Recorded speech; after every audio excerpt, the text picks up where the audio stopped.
सीने के साथ लगाए इस मुल्क की नजरियाती जुग्राफियाई सरहदों के लिए कभी हम दिल्ली से टकराए। जी हाँ साथियों, मौलाना अजहर की फैमिली वाले निस्ते नाबूद हो गए, टुकड़ों में तकसीम हो गए। अभी कल ही देश और दुनिया ने देखा है, फिर एक पाकिस्तानी आतंकी ने रो रो कर अपना हाल बताया। लेकिन ऐसे ही हरामजादों से लोहा लेने के लिए एक फौज भारत माता के सपूतों की आग का भाई खड़ा कर रहा है। इससे खूबसूरत तोहफा और कोई नहीं हो सकता कि नन अदर देन द आतंकी फ्रॉम बॉर्डर पार रो रो के ऑपरेशन सिंदूर का हाल बता रहा है।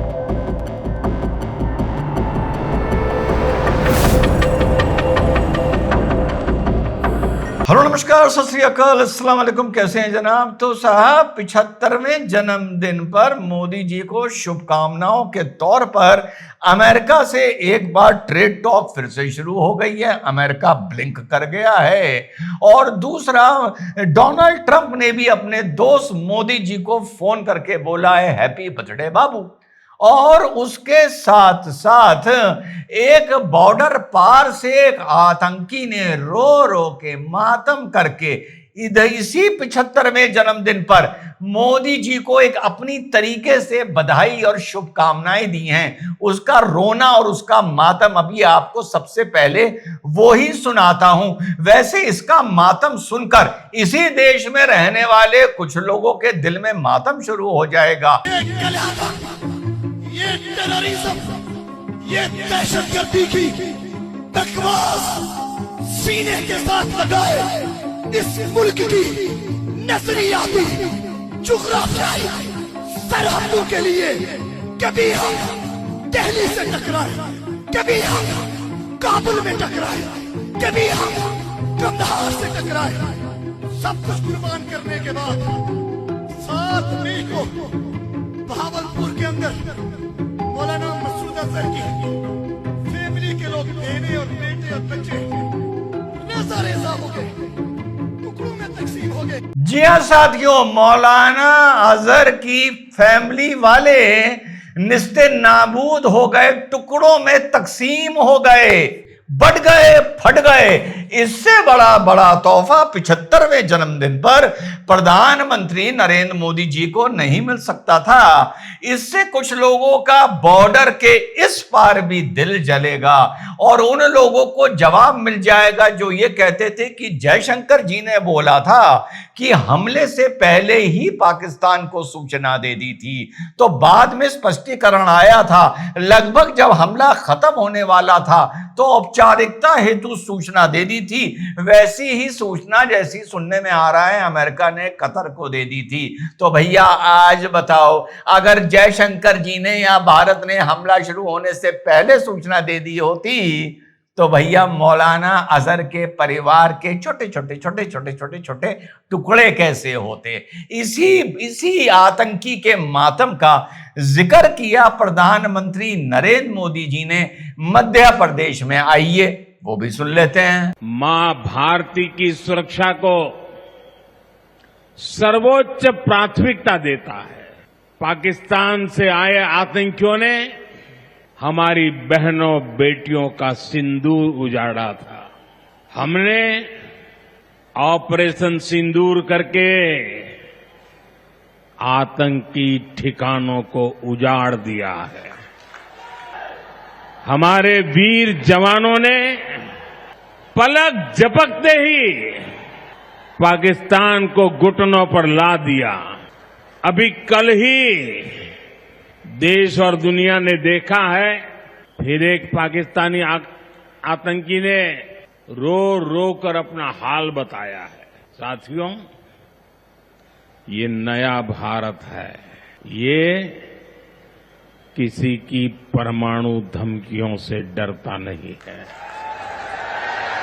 ये नया भारत है, घर में घुसकर मारता है। जी हाँ साथियों, अब इससे तीसरा किस्सा जोड़ते हैं कि समझ में अब आ रहा होगा कि हाथ मिलाने से क्यों मना कर दिया। खिलाड़ियों से हाथ मिलाने से कभी मना नहीं करना चाहिए।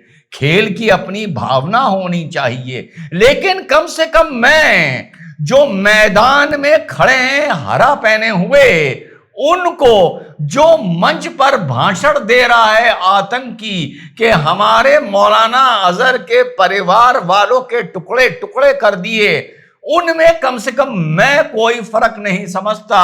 अंतरराष्ट्रीय नीति, खेल नीति, बीसीसीआई, आईसीसीआई, फलाना ढमाका, उसकी मजबूरियां अलग हो सकती हैं, और फर्क ना समझने का एक छोटा सा एक तरीका है, एक छोटा सा नुस्खा है, लिटमस टेस्ट है कि जो मैदान में ये खड़े हैं, क्या ये उस मंच पे बोलने वाले को पाकिस्तान का, इंसानियत का, इस्लाम का, तीनों बातें बता दी, दुश्मन मानते हैं? यानी क्या ये इसे दुश्मन मानते हैं? तो जवाब है दुश्मन नहीं मानते हैं। भले एक ही मुल्क के होते, लेकिन अगर दुश्मन मान रहे होते तो हाथ मिलाना तो दूर की बात है, गले मिलना चाहिए। पर हकीकत यह है कि ये दुश्मन भी नहीं मानते हैं, बल्कि अपना सगा मानते हैं। यानी क्या ये इसे दुश्मन मानते हैं? तो जवाब है दुश्मन नहीं मानते हैं। भले एक ही मुल्क के होते, लेकिन अगर दुश्मन मान रहे होते तो हाथ मिलाना तो दूर की बात है, गले मिलना चाहिए। पर हकीकत यह है कि ये दुश्मन भी नहीं मानते हैं, बल्कि अपना सगा मानते हैं। तो भारत को और नरेंद्र मोदी जी को 75वें जन्मदिन पर इससे खूबसूरत तोहफा और कोई नहीं हो सकता कि नन अदर देन द आतंकी फ्रॉम बॉर्डर पार रो रो के ऑपरेशन सिंदूर का हाल बता रहा है और ऑपरेशन सिंदूर पर मोहर लगा रहा है। और साथियों, ऐसे ही हरामजादों से मेरे पास साधन थोड़े लिमिटेड हैं, समय भी शायद कम है, लेकिन ऐसे ही हरामजादों से लोहा लेने के लिए एक फौज भारत माता के सपूतों की आपका भाई खड़ा कर रहा है, जहां पर ठोक ठोक कर राष्ट्रवाद और अनुशासन, वतन परस्ती साथियों सिखाई जा रही है। हर तरीके से मेरे साथियों उन्हें तैयार किया जा रहा है कि भविष्य में कभी आकर ये ऐसे ही भारत के दुश्मनों से लोहा लें। साधन कम है जैसा बताया, मेरा बस चले तो भारत के हर गांव में एक मिशन भारत बना दूं। योद्धा सिर्फ बॉर्डर पर नहीं, योद्धा भारत के हर घर में, हर गांव में, हर गली में, हर झोपड़ी में होना चाहिए। 25 साल बाद आके जाके देखिएगा कि भारत कितना बदला हुआ नजर आएगा। Thank you for supporting mission Bharat. Love you all. जय हिंद, वंदे मातरम।